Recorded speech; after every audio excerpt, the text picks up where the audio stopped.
you have to realize that the bigger the brand that you're going to go work for, you're paying for that brand.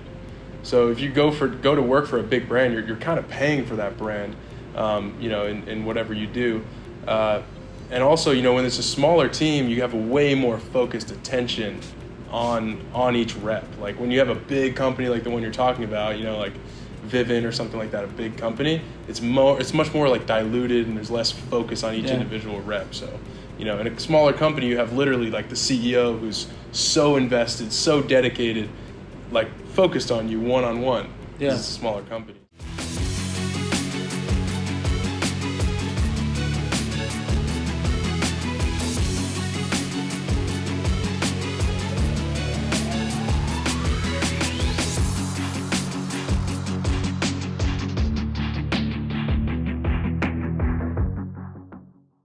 Yeah, what other unforeseen obstacles was it like that you just nobody told you about? Yeah, I would say, bringing in new people, especially when you're brand new, you're still working on your systems, you're still building out your brand and getting all your structure in place. It can be tough because there's so many companies out there, but it's like you said today, and we were talking about, if your conviction that you are, it's like a sale. If your conviction is that you are the person that can get them the furthest in this industry, yeah, there's 30 other CEOs in your city alone. We all know that, but if your conviction that you can take this random person and make them way more successful than any of these other guys could, then it's your duty and obligation to go and recruit that guy. So having that conviction and being a good leader is, for me, was really my tactic in starting this company and being different, being set apart from all these other solar companies, because there's so many. Yeah. I think it's so critical to appreciate, one, if I'm part of a big company, let's say, and they spent hundreds of hours, probably thousands, if not hundreds of thousands of dollars on a training system, on an onboarding system, on a process with employees and W-2s that are like walking people through pipeline. When you're the new owner, you're literally getting them their shirt, they're getting their logins, creating their, offboarding, onboarding, like you're doing a lot of those things. And sometimes when you're trying to get in a recruiting battle, you don't realize that there's recruiting weight to that. Well, I work for you. These guys have like an automated, streamlined, perfect track record showing me why I would be successful. And I'm risking what? Going with a startup? Yeah, I mean, there definitely could be an argument, that's for sure. But you have to realize that the bigger the brand that you're going to go work for, you're paying for that brand. So if you go to work for a big brand, you're kind of paying for that brand, in whatever you do. And also, when it's a smaller team, you have a way more focused attention on each rep. Like when you have a big company like the one you're talking about, like Vivint or something like that, a big company, it's much more like diluted and there's less focus on each individual rep. So, in a smaller company, you have literally like the CEO who's so invested, so dedicated, like focused on you one-on-one. Yeah. It's a smaller company. So, there's pros and cons of both. But again, if your conviction is just higher, that I'm going to put more energy and effort into these people than anyone else, then, you got to back that up. You got to go do it. But that's what's going to separate you.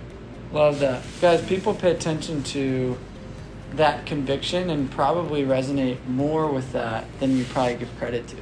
I'd rather follow a leader with passion, with a drive, with a mission, than jump into a structure that's just like robotic. Like I'm a pawn in the big game, and it's like you said, you kind of get lost in the weeds. Yeah. And it's like, what are we driving for? So I think here's a tip for any advice or for any new entrepreneur out there is, I simply asked Sean, I said, why does this business exist?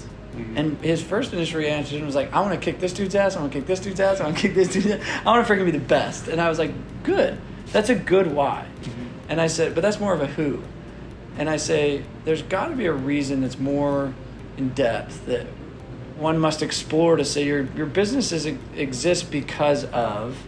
And that's something that I would recommend any young entrepreneur out there to really get clarity and practice, like telling that story, sharing that mission, giving it like weight and polishing it so that when somebody asks you, what do? You don't answer with just simply, this is what I do.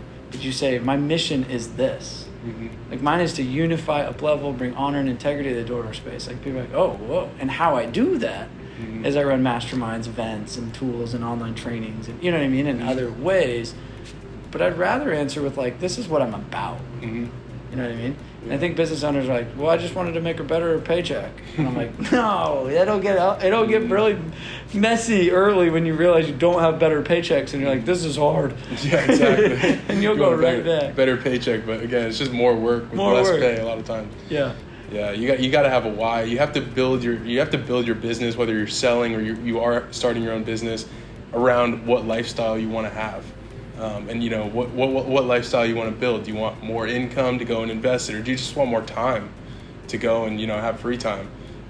If you're not building it for a reason, then it's going to just end up being discombobulated. Just be a job. You're just buying yourself a harder job that makes you less money. And then your mission statement. You say it all the time. I heard you say it like 3 times today, and it shows. It's like, I'm Sam Taggart. I carry this. This is like my brand. This is my logo. This is what I do. So anyone that's looking for that, even remotely, and they see you, they come across your path on social media or in person, they're automatically like, this is the guy I need.